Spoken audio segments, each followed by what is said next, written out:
Bonsoir, bienvenue à l'espace Saint-Michel. Je me présente tout d'abord, je m'appelle Hervé Millet de la société Destiny Film. Je suis donc le distributeur du film en France.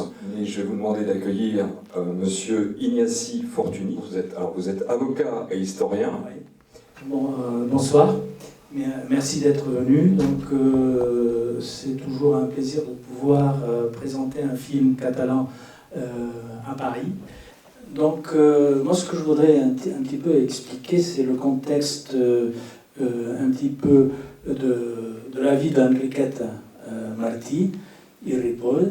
Il ne faut pas oublier que tout le long du XVIIIe siècle jusqu'à la moitié du XIXe, on a détruit la plupart des murailles romaines et médiévales qui entouraient la vieille ville de Barcelone.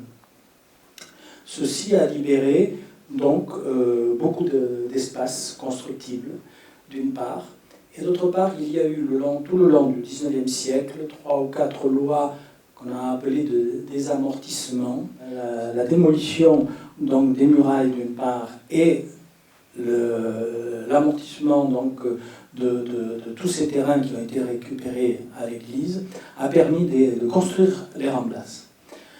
À partir de la place de Catalogne, quand on va vers le port, sur la gauche, on a la vieille ville gothique. Et sur la droite, on a construit de nouveaux quartiers qu'on a appelés globalement Al Raval. Donc toute cette zone jusqu'au parallèle a fait l'objet à ce moment d'un changement urbanistique très important. Parce que cela a permis de construire beaucoup d'usines. Et beaucoup d'industries, notamment du textile, ont été construites dans ces quartiers. Usine veut dire l'arrivée d'ouvriers, donc des couches populaires. D'un côté, c'était un quartier très mouvementé du fait des premières revendications ouvrières de cette période. N'oublions pas que c'est dans ces quartiers qu'ont été fondés les 2 syndicats espagnols les plus importants. Et il y avait une rue qui était le carré Ponent, où habitait justement Enriqueta, qui était souvent le siège de beaucoup de partis politiques de l'époque de gauche et révolutionnaire.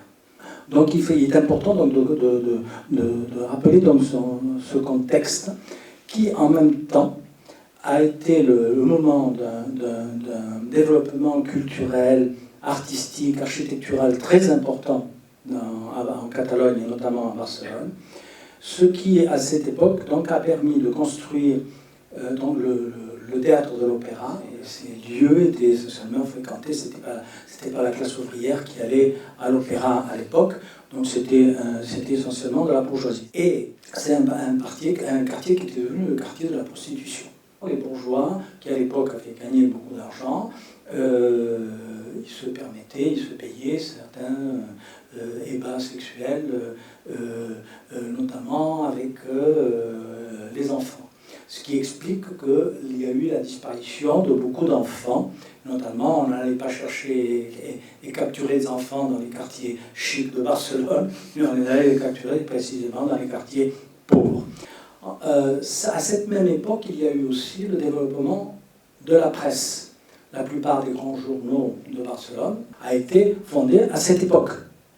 On voit que la presse jouait un rôle important, parce qu'il n'y avait pas de télévision, donc les gens suivaient les procès de ces enfants capturés, toute la délinquance qu'il y avait dans tous ces quartiers ouvriers et malfamés.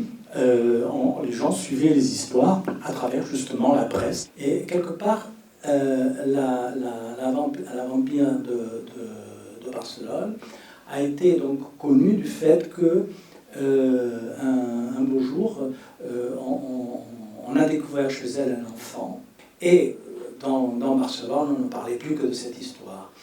Alors, ce qui est important de préciser, c'est qu'à l'époque, bien entendu, la bourgeoisie, qui avait des moyens que n'avaient pas les couches populaires, naturellement, lorsque des enfants dans des bordels de Barcelone disparaissaient ou mouraient, comme on savait qui avait pu être le responsable, bien entendu, la police la fermait, on ne disait rien. Mais dans le cas d'Enriqueta Martí, qu'est-ce qu'on a fait? on lui a mis sur le dos une vingtaine de crimes d'enfants, ce qui n'a d'ailleurs jamais été démontré. Il est important aussi de constater qu'à cette époque, non seulement il y avait un développement de mouvements ouvriers très important, mais également ça a été l'époque de l'apparition du catalanisme moderne, disons. Donc c'était d'un côté cette période donc, de la bourgeoisie et des couches intellectuelles du pays, et puis de l'autre côté, c'était toutes ces couches populaires qui vivaient vraiment dans la misère, dans des situations macabres.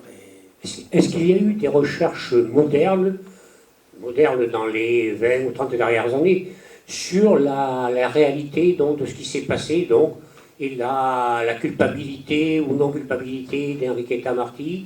Alors, je crois que c'est extrêmement difficile aujourd'hui de faire des recherches, pour deux raisons toutes simples.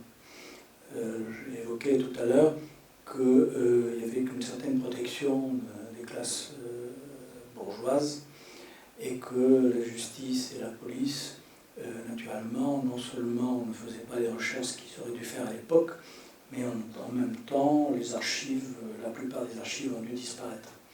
Ceci est une constante de la justice et de la police espagnole. Ça existe encore aujourd'hui. C'est-à-dire qu'aujourd'hui, si on est indépendantiste catalan, on va en prison. Si on est un voleur comme le roi d'Espagne, il mène une belle vie en Arabie Saoudite. Donc, on ne trouve pas beaucoup d'archives là-dessus, parce qu'il n'y en a pas.